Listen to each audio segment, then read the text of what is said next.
ವೀಕ್ಷಕರೆಲ್ಲರಿಗೂ ಸಾಪ್ತಾಹಿಕ ಭವಿಷ್ಯವಾಣಿ ವಿಶೇಷ ಕಾರ್ಯಕ್ರಮಕ್ಕೆ ಸ್ವಾಗತ. ಸ್ನೇಹಿತರೆ, ಜೂನ್ ತಿಂಗಳ ಈ ವಾರದಲ್ಲಿ ಗಜಲಕ್ಷ್ಮಿ ಮತ್ತು ಲಕ್ಷ್ಮೀ ನಾರಾಯಣ ರಾಜಯೋಗ ನಿರ್ಮಾಣಗೊಳ್ಳಲಿದ್ದು, ಇದರಿಂದಾಗಿ ಅಪಾರ ಲಾಭ ದೊರಕುವುದು. ಈ ವಾರ ಕಟಕ ರಾಶಿಯಲ್ಲಿ ಲಕ್ಷ್ಮೀ ಯೋಗದ ಶುಭ ಸಂಯೋಗವೂ ಕೂಡ ನಿರ್ಮಾಣಗೊಳ್ಳುವುದು. ಶುಕ್ರ ಮತ್ತು ಬುಧ ಗ್ರಹಗಳ ಸಂಯೋಗವು ಕಟಕ ರಾಶಿಯಲ್ಲಿ ಸಂಭವಿಸುವುದರಿಂದ ಲಕ್ಷ್ಮೀ ನಾರಾಯಣ ರಾಜಯೋಗ ನಿರ್ಮಾಣಗೊಳ್ಳಲಿದೆ. ಹಾಗೆ ಶುಕ್ರ ಮತ್ತು ಗುರು ಗ್ರಹಗಳ ಸಂಯೋಗವು ಕಟಕ ರಾಶಿಯಲ್ಲಿ ಸಂಭವಿಸುವುದರಿಂದ ಗಜಲಕ್ಷ್ಮಿ ಯೋಗವನ್ನು ನಿರ್ಮಿಸಲಿದೆ.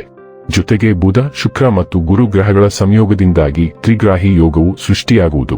ಜ್ಯೋತಿಷ್ಯ ಶಾಸ್ತ್ರದ ಪ್ರಕಾರ ಗ್ರಹಗಳ ಶುಭ ಸಂಯೋಗದಿಂದಾಗಿ ವಿಶೇಷ ಯೋಗಗಳು ನಿರ್ಮಾಣಗೊಳ್ಳಲಿದೆ.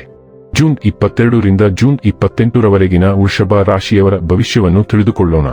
ಈ ವಾರ ವೃಷಭ ರಾಶಿಯವರ ಫಲಾಫಲಗಳೇನು, ಗ್ರಹಗತಿಗಳು ಹೇಗಿರಲಿವೆ, ಕೌಟುಂಬಿಕ ಸಾಮಾಜಿಕ ಜೀವನ ಹಾಗೂ ವ್ಯಾಪಾರ ವಹಿವಾಟು ಹೇಗೆ ನಡೆಯಲಿದೆ, ಅಲ್ಲದೆ ಯಾವೆಲ್ಲ ಸಮಸ್ಯೆಗಳು ನಿಮ್ಮನ್ನು ಈ ಸಾಪ್ತಾಹಿಕದಲ್ಲಿ ಕಾಡಲಿವೆ, ಅವುಗಳಿಗೆ ಪರಿಹಾರಗಳೇನು ಎಂಬುದನ್ನು ತಿಳಿಯಲು ಈ ವಿಡಿಯೋವನ್ನು ಸಂಪೂರ್ಣವಾಗಿ ವೀಕ್ಷಿಸಿ. ನೀವಿನ್ನೂ ನಮ್ಮ ಚಾನೆಲ್ ಸಬ್ಸ್ಕ್ರೈಬ್ ಮಾಡದೇ ಇದ್ದರೆ ಕೂಡಲೇ ನಮ್ಮ ಚಾನೆಲ್ ಸಬ್ಸ್ಕ್ರೈಬ್ ಮಾಡಿ. ಹೆಚ್ಚಿನ ವಿಡಿಯೋ ಅಪ್ಡೇಟ್ಗಾಗಿ ಪಕ್ಕದ ಬೆಲ್ ಐಕಾನ್ ಬಟನ್ ಕ್ಲಿಕ್ ಮಾಡಿ. ವಂಶ ಪಾರಂಪರ್ಯ ಜ್ಯೋತಿಷ್ಯರು ನಂಬರ್ 1 ವಶೀಕರಣ ಸ್ಪೆಷಲಿಸ್ಟ್. ವೃತ್ತಿ, ಉದ್ಯೋಗ, ಮದುವೆ, ಹಣಕಾಸಿನ ಸಮಸ್ಯೆ, ವ್ಯಾಪಾರ, ಆರೋಗ್ಯ ಸಮಸ್ಯೆಗಳಿಗೆ ಫೋನಿನ ಮೂಲಕ ಪರಿಹಾರ. ಇಂದೇ ಕರೆ ಮಾಡಿ. ಸ್ನೇಹಿತರೆ, ವೃಷಭ ರಾಶಿಗೆ ಸೇರಿದ ಜನರು ಜೂನ್ ತಿಂಗಳ ಈ ವಾರದಲ್ಲಿ ಆರ್ಥಿಕ ವಿಚಾರಗಳಿಗೆ ಸಂಬಂಧಿಸಿದಂತೆ ಸಾಕಷ್ಟು ಶುಭ ಫಲಗಳನ್ನು ಪಡೆಯುವ ಸಂಭವವಿದೆ. ಈ ವಾರ ವೃಷಭ ರಾಶಿಗೆ ಸೇರಿದ ಜನರು ಹೂಡಿಕೆಯ ಮೂಲಕ ಉತ್ತಮ ಲಾಭವನ್ನು ಗಳಿಸುವರು. ಜೊತೆಗೆ ಈ ಸಂದರ್ಭದಲ್ಲಿ ನೀವು ಮೊದಲಿಗಿಂತಲೂ ಹೆಚ್ಚು ಶಕ್ತಿಶಾಲಿಗಳಾಗಿರುವಿರಿ. ಹಾಗೆ ವೃಷಭ ರಾಶಿಗೆ ಸೇರಿದ ಜನರ ಮನೆಯಲ್ಲಿ ಸುಖ, ಶಾಂತಿ ನೆಲೆಸಲಿದೆ. ಜೊತೆಗೆ ಈ ವಾರ ಪ್ರಯಾಣಿಸುವ ಉತ್ತಮ ಅವಕಾಶಗಳು ನಿಮಗೆ ಲಭಿಸಬಹುದು. ಇದರೊಂದಿಗೆ ವೃಷಭ ರಾಶಿಗೆ ಸೇರಿದ ಜನರು ತಮ್ಮ ಸಂಗಾತಿಯೊಂದಿಗೆ ಪ್ರಯಾಣಿಸುವುದರಿಂದ ಹೆಚ್ಚಿನ ಸಂತೋಷವನ್ನು ಹೊಂದುವರು. ಆದರೆ ಈ ಅವಧಿಯಲ್ಲಿ ನೀವು ಸ್ವಲ್ಪ ಆಲಸ್ಯವನ್ನು ಹೊಂದಬಹುದು. ಇದರಿಂದಾಗಿ ನಿಮ್ಮ ಕೆಲವು ಕೆಲಸಗಳು ಅಪೂರ್ಣಗೊಳ್ಳುವ ಸಂಭವವಿದೆ. ಶನಿ 11ನೇ ಭಾವದಲ್ಲಿ ಇರುವುದರಿಂದ ನಿಮ್ಮ ಆರೋಗ್ಯ ಉತ್ತಮವಾಗಿದ್ದರೆ ಜೀವನದ ಪ್ರತಿಯೊಂದು ಭಾಗವನ್ನು ಆನಂದಿಸಬಹುದು ಎಂಬ ಅರಿವು ನಿಮಗೆ ಆಗುತ್ತದೆ. ಈ ಅವಧಿಯಲ್ಲಿ ಈ ರಾಶಿಯ ಹೆಚ್ಚಿನ ಜನರು ತಮ್ಮ ಕೆಟ್ಟ ಅಭ್ಯಾಸಗಳನ್ನು ತಿದ್ದಿಕೊಳ್ಳಲು ಪ್ರಯತ್ನಿಸುತ್ತಾರೆ. ಈ ಸಂಪೂರ್ಣ ವಾರದಲ್ಲಿ ಜೀವನದ ವಿವಿಧ ಕ್ಷೇತ್ರಗಳಲ್ಲಿ ಹಣ ಖರ್ಚಾಗುವ ಸಾಧ್ಯತೆ ಇರುವುದರಿಂದ ನೀವು ಆರ್ಥಿಕ ಕೊರತೆಯನ್ನು ಅನುಭವಿಸಬಹುದು. ಆದ್ದರಿಂದ ಆರಂಭದಲ್ಲೇ ಆರ್ಥಿಕ ವಿಷಯಗಳಿಗೆ ಸರಿಯಾದ ತಂತ್ರ ರೂಪಿಸುವುದು ಅತ್ಯಂತ ಅಗತ್ಯ. ಇದರಿಂದ ಅನಗತ್ಯ ಖರ್ಚುಗಳನ್ನು ನಿಯಂತ್ರಿಸಲು ನಿಮಗೆ ಸಾಧ್ಯವಾಗುತ್ತದೆ. ಈ ವಾರ ನೀವು ನಿಮ್ಮ ಸ್ನೇಹಿತರು ಮತ್ತು ಆತ್ಮೀಯರೊಂದಿಗೆ ಉತ್ತಮ ಸಮಯ ಕಳೆಯಬಹುದು. ಅವರೊಂದಿಗೆ ಸುಂದರವಾದ ಪ್ರವಾಸ ಅಥವಾ ಪಿಕ್ನಿಕ್ಗೆ ಹೋಗುವ ಯೋಜನೆಯನ್ನು ಮಾಡಬಹುದು. ಆದರೆ ಈ ಸಮಯದಲ್ಲಿ ವಾಹನ ಚಲಾಯಿಸುವಾಗ ಹೆಚ್ಚು ಎಚ್ಚರಿಕೆ ವಹಿಸಿ, ಇಲ್ಲವಾದರೆ ಯಾವುದೇ ರೀತಿಯ ನಷ್ಟ ಸಂಭವಿಸಬಹುದು. ನೀವು ಪಾಲುದಾರಿಕೆಯಲ್ಲಿ ವ್ಯಾಪಾರ ಮಾಡುತ್ತಿದ್ದರೆ ಮತ್ತು ವ್ಯಾಪಾರ ವೃದ್ಧಿಗಾಗಿ ಮುಂಚಿತವಾಗಿ ಸಾಲ ಅಥವಾ ಲೋನ್ಗೆ ಅರ್ಜಿ ಸಲ್ಲಿಸಿದ್ದರೆ ಈ ವಾರ ನಿಮ್ಮ ಅರ್ಜಿ ಅಂಗೀಕರಿಸಲ್ಪಡುವ ಸಾಧ್ಯತೆ ಇದೆ. ನಂತರ ನೀವು ಬೇಗನೆ ಸಾಲ ಪಡೆದು ವ್ಯಾಪಾರದಲ್ಲಿ ಹಣ ಹೂಡಿಕೆ ಮಾಡಬಹುದು. ಇದರಿಂದ ಭವಿಷ್ಯದಲ್ಲಿ ಉತ್ತಮ ಲಾಭ ದೊರೆಯುವ ಸಾಧ್ಯತೆ ಇದೆ. ಈ ವಾರ ವಿದ್ಯಾರ್ಥಿಗಳ ಮನಸ್ಸು ಶಿಕ್ಷಣದಿಂದ ಬೇರೆಡೆಗೆ ತಿರುಗುವ ಸಾಧ್ಯತೆ ಇದೆ. ಇದರ ಮುಖ್ಯ ಕಾರಣ ಮನೆ ಕುಟುಂಬದಲ್ಲಿ ಯಾವುದಾದರೂ ಕಾರ್ಯಕ್ರಮದ ಆಯೋಜನೆ ಆಗಿರಬಹುದು. ಆದ್ದರಿಂದ ಸಮಯ ಸಿಕ್ಕಾಗ ಅದನ್ನು ವ್ಯರ್ಥ ಮಾಡದೆ ಏಕಾಂತದಲ್ಲಿ ಕುಳಿತು ಓದು ಬರಹಕ್ಕೆ ಗಮನ ಕೊಡಿ.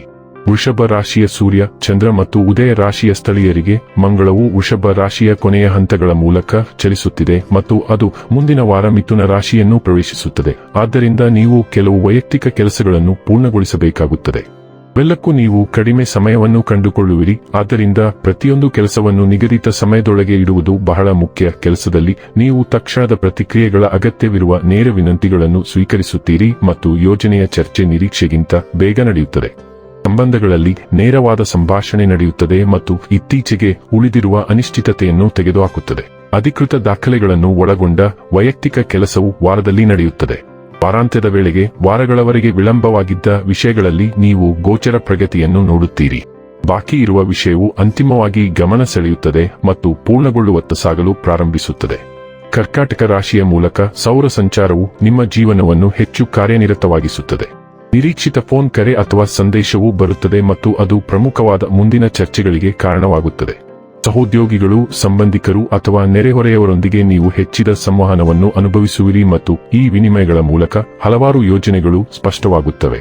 ಒಂದು ಸಣ್ಣ ಪ್ರಯಾಣವು ಸಂಭವಿಸುತ್ತದೆ ಮತ್ತು ಅದು ಕೆಲಸ, ದಾಖಲಾತಿ ಅಥವಾ ಕುಟುಂಬದ ಜವಾಬ್ದಾರಿಗಳ ಸುತ್ತ ಸುತ್ತುತ್ತದೆ.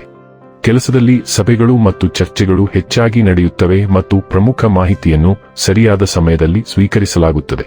ಒಡಹುಟ್ಟಿದವರು ಅಥವಾ ನಿಕಟ ಸಂಬಂಧಿಗಳು ಹಂಚಿಕೆಯ ಯೋಜನೆಗಳ ಮೇಲೆ ಪರಿಣಾಮ ಬೀರುವ ಸುದ್ದಿಗಳನ್ನು ಸ್ವೀಕರಿಸುತ್ತಾರೆ. ಸಿಂಹ ರಾಶಿಯಲ್ಲಿರುವ ಶುಕ್ರನು ಈ ವಾರ ಮನೆ ಮತ್ತು ಕುಟುಂಬ ಪರಿಸರದಲ್ಲಿ ಆಹ್ಲಾದಕರ ಬೆಳವಣಿಗೆಗಳನ್ನು ತರುತ್ತಾನೆ. ಸಂಬಂಧಿಕರು ಅಥವಾ ಆಪ್ತರೊಂದಿಗೆ ಸಭೆ ನಡೆಯಲಿದ್ದು ಮನೆಯ ವಿಷಯಗಳಲ್ಲಿ ಬೆಚ್ಚಗಿನ ವಾತಾವರಣ ಸೃಷ್ಟಿಯಾಗುತ್ತದೆ. ಕುಟುಂಬ ಸದಸ್ಯರಿಂದ ನಿಮಗೆ ಮೆಚ್ಚುಗೆ ಸಿಗುತ್ತದೆ ಮತ್ತು ದೀರ್ಘಕಾಲದ ಮನೆಯ ಕಾಳಜಿ ಪರಿಹಾರದತ್ತ ಸಾಗಲು ಪ್ರಾರಂಭವಾಗುತ್ತದೆ. ಆಸ್ತಿ ಅಲಂಕಾರ, ನಿರ್ವಹಣೆ ಅಥವಾ ಮನೆಯೊಳಗಿನ ಸುಧಾರಣೆಗಳ ಕುರಿತು ಚರ್ಚೆಗಳು ನಡೆಯುತ್ತವೆ ಮತ್ತು ಪ್ರಾಯೋಗಿಕ ನಿರ್ಧಾರಗಳನ್ನು ತೆಗೆದುಕೊಳ್ಳುತ್ತವೆ. ಆರ್ಥಿಕವಾಗಿ ಸೌಕರ್ಯ, ಪೀಠೋಪಕರಣಗಳು ಅಥವಾ ಕುಟುಂಬ ಚಟುವಟಿಕೆಗಳಿಗೆ ಸಂಬಂಧಿಸಿದ ಖರ್ಚುಗಳು ನಡೆಯುತ್ತವೆ ಮತ್ತು ನಂತರ ಸಾರ್ಥಕವೆನಿಸುತ್ತದೆ. ಒಬ್ಬ ಸಂದರ್ಶಕ ಆಗಮಿಸುತ್ತಾನೆ ಅಥವಾ ಕುಟುಂಬಕ್ಕೆ ಸಂಬಂಧಿಸಿದ ಆಹ್ವಾನವನ್ನು ಸ್ವೀಕರಿಸಲಾಗುತ್ತದೆ. ಇನ್ನು ಕೊನೆಯದಾಗಿ ಮಾಡಿಕೊಳ್ಳಬೇಕಾದ ಉಪಾಯಗಳ ಕುರಿತು ನೋಡುವುದಾದರೆ, ನಿರಂತರವಾಗಿ 108 ದಿನಗಳವರೆಗೆ ವಯಸ್ಸಾದ ಮಹಿಳೆಯ ಪಾದಗಳನ್ನು ಸ್ಪರ್ಶಿಸಿ ಅವರ ಆಶೀರ್ವಾದವನ್ನು ಪಡೆಯುವುದರಿಂದ ಸಂತೋಷದಾಯಕ ಮತ್ತು ಸಂತೃಪ್ತ ಕುಟುಂಬ ಜೀವನವನ್ನು ಪಡೆಯುತ್ತೀರಿ. ವೀಕ್ಷಕರೇ, ಇದಾಗಿತ್ತು ವೃಷಭ ರಾಶಿಯ ಜಾತಕದವರ ಜೂನ್ 22 ರಿಂದ ಜೂನ್ 28 ರವರೆಗಿನ ಫಲದ ಮಾಹಿತಿ ಇಷ್ಟವಾದರೆ ವಿಡಿಯೋವನ್ನು ಲೈಕ್ ಮತ್ತು ಶೇರ್ ಮಾಡಿ. ಹಾಗೆ ಚಾನೆಲ್ ಸಬ್ಸ್ಕ್ರೈಬ್ ಮಾಡುವುದರ ಜೊತೆಗೆ ನಿರಂತರ ವಿಡಿಯೋ ಅಪ್ಡೇಟ್ಸ್ಗಳಿಗಾಗಿ ಪಕ್ಕದ ಬೆಲ್ ಐಕಾನ್ ಕ್ಲಿಕ್ ಮಾಡಿ.